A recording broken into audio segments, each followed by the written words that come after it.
How's it going, everybody? Mike here from You Suck at Bitcoin with video number 6 of my 10-part series, an absolute beginner's introduction to cryptocurrency, Bitcoin.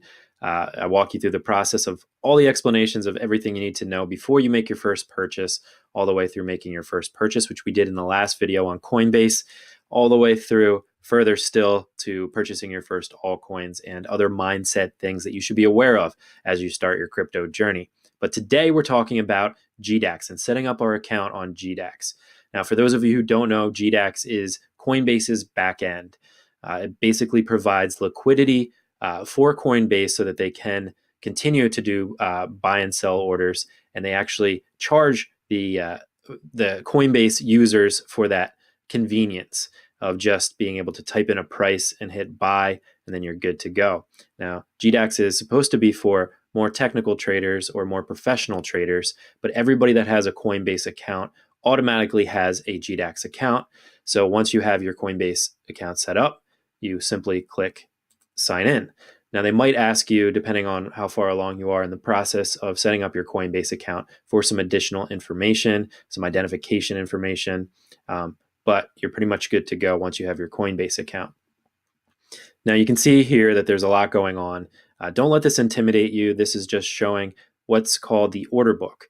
Right here, we have listed in red all of our sell orders, people that are looking to sell Bitcoin at a particular price. And here we have our buy orders where people have set up, or bots have set up orders to buy Bitcoin once it hits a certain price.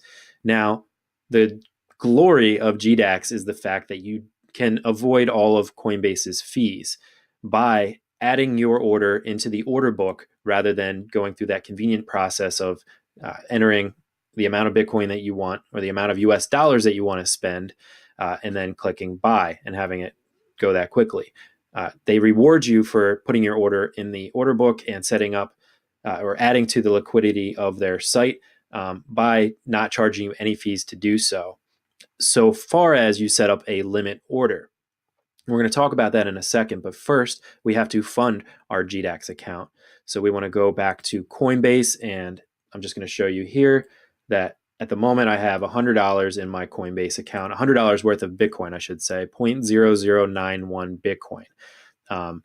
And it is as simple as going back to your GDAX account, hitting deposit, and then you can see some of the options that they give you. And this should make you aware that you're able to fund your GDAX account just like you would fund your Coinbase account. If you want to just skip over Coinbase, if you fall in love with GDAX after this video or after using it and realizing that, wow, you really don't have to pay any fees, perhaps you want to think about that. And we're actually going to talk about some of these methods in a little bit in this video.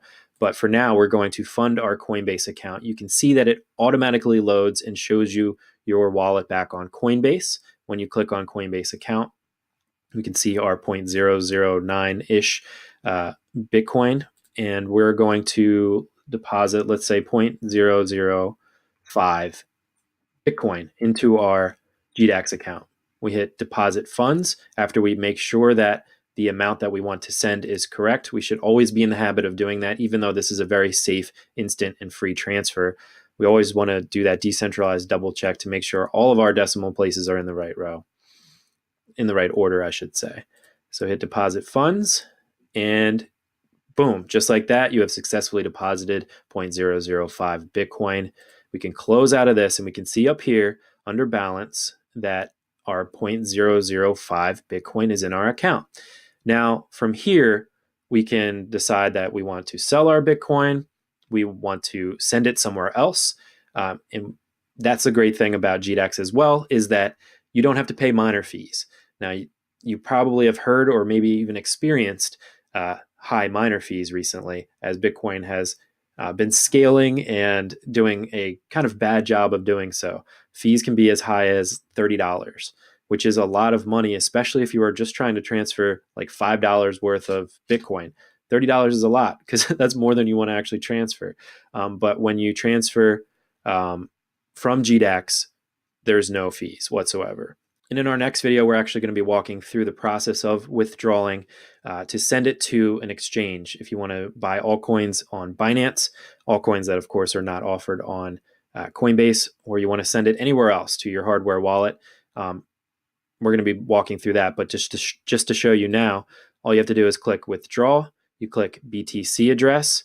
You're going to be copying and pasting the BTC address in here. Of course, always being sure to do your decentralized double check and double and triple check that it's the correct address. And you have all of the characters in there. And then you're going to be typing in the amount. In this case, it would be 0.005. If I wanted to transfer that, you're going to be entering your two-factor authentication code and then just hit withdraw funds, and then you're good to go. It's that simple, and there's no fees associated with it. Very simple, easy trick, but super underutilized. Most of the people I know don't do this, and you really should.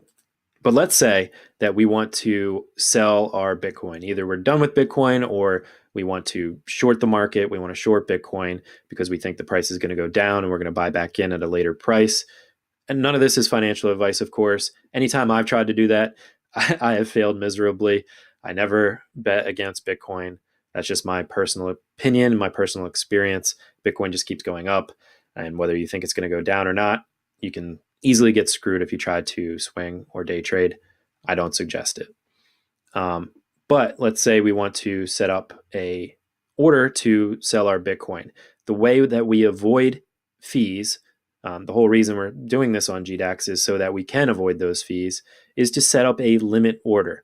Now, in a market order, we would be buying our Bitcoin or selling our Bitcoin at the fixed price that Bitcoin is listed at. Right now, it's $10,940, $950. You can see it swings up and down, and that's why these limit orders do get filled. But in the market order, we would be getting charged a fee. 0.005 Bitcoin would give us $54.61. And there is a fee associated with that. I'm not sure why they don't tell you what it is right here, but trust me that there is one when you do a market order. But we want to set up a limit order, which will essentially put our order in the order book, and it will get filled once the price hits that mark.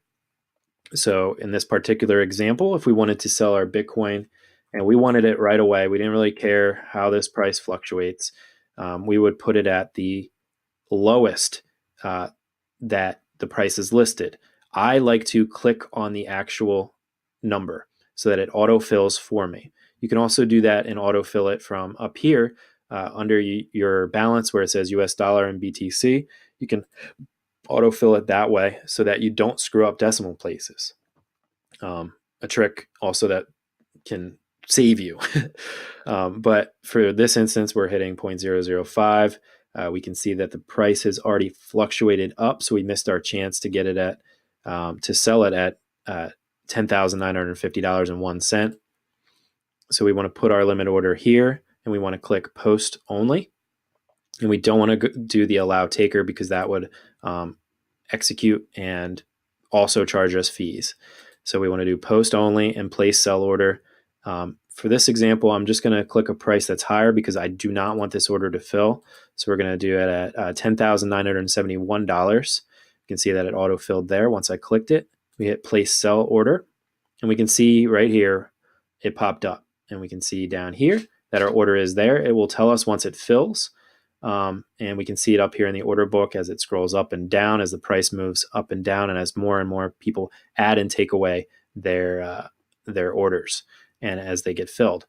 So we're going to cancel this order because we don't want it to get filled. But you can either watch it fill or you can close your computer if you're not in a terrible rush. Or you can just set it at a higher price. Whatever price you feel comfortable selling it, you can put it in and it will stay there for weeks if you want. You can close your computer and not have to watch the market if you just want to sell it at a certain price or buy at a certain price. You can always do that. I know a lot of people do set fill orders for buy orders, I should say, at a very low price because they think if the price of Bitcoin happens to dip overnight, they want to have it filled so that they can get Bitcoin at a super low price. So just a consideration. It's up to you completely. I think GDAX is safe. I think Coinbase is completely safe. and your money is safe there. But it's always a good practice to keep your money in your own hands. And also, the more money you have on the exchanges, the more tempted you are to try to swing trade or day trade or make bad decisions. And if it's in your hardware wallet where it's harder for you to actually get it on an exchange and make some rash decision, some emotional decision, it might be better to just leave it off the exchanges for that reason. Now, in our last video, we talked about setting up a recurring buy on Coinbase. If you're interested in cost averaging in rather than dumping all of your money in at once, I think that's a good play for beginners, for people just entering the space, to have that going on in the background, to take your mind off of it, and also to better handle the volatility of Bitcoin. As the prices swing up and down, you're not kicking yourself for putting all of your initial investment in and then watching the price go down.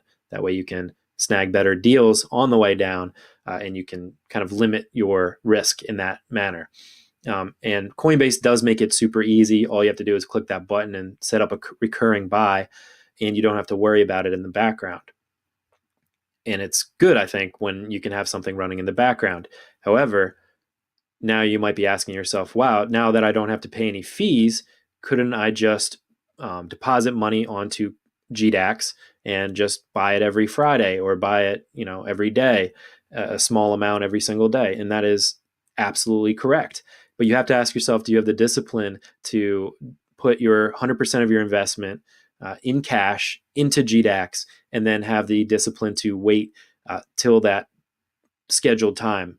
Are you going to really wait until Friday to do it and then wait another week to do it and not just dump it all in as you see the price going up or down? The whole point of that cost averaging thing, and the whole reason I think that sometimes the Coinbase fees are okay, is the fact that it takes your mind out of the equation and it limits the stress so that you can outsource yourself.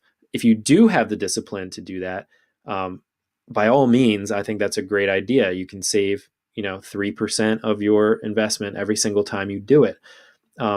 The other great thing is if you want to fund your Coinbase account or your GDAX account with cash, if you do it on GDAX, you hit deposit and you hit bank account, you can enter whatever amount you want to do in US dollars and you don't get charged any fees to do that bank wire. And it's also pretty quick. I believe the last time I did it, it only took 2 or 3 days.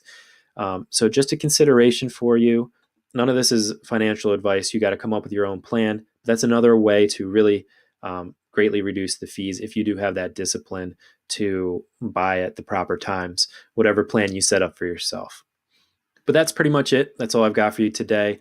I just wanted to make you aware of GDAX, let you know that this exists. I think a lot of people don't either know about this or utilize it because they don't realize that you don't have to pay any minor fees if you want to send your Bitcoin or Litecoin, Bcash or Ethereum out of your Coinbase account. Instead, you can just transfer it over your GDAX and send it from there and not pay any of those fees, as well as purchasing, buying and selling crypto on GDAX and not paying any of the Coinbase fees. I think it's an important trick to at least know about.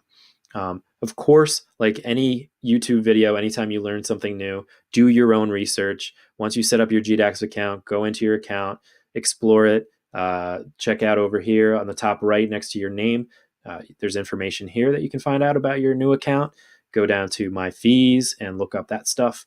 So that you're aware before you make any of those decisions. Things can change in the crypto world, and depending on when you're watching this video, Coinbase might have changed their policies. GDAX might have implemented a new pricing system. Always do your own research before you click any buttons when it comes to crypto. But that's it for today. Tomorrow, we're going to actually be sending out Bitcoin from our GDAX account to Binance or to other exchanges, and we're going to be purchasing some altcoins and showing you how to do that. Hit that like button if you did not know about this trick, if you didn't know about GDAX, or if you're just enjoying learning about cryptocurrency. That would really help me out and help this channel out and help other people find it as well. But that's it for today. Remember, you suck at Bitcoin, but so do I. That doesn't mean we can't make a ton of money together in this crazy crypto revolution. I'll see you guys tomorrow. Peace out.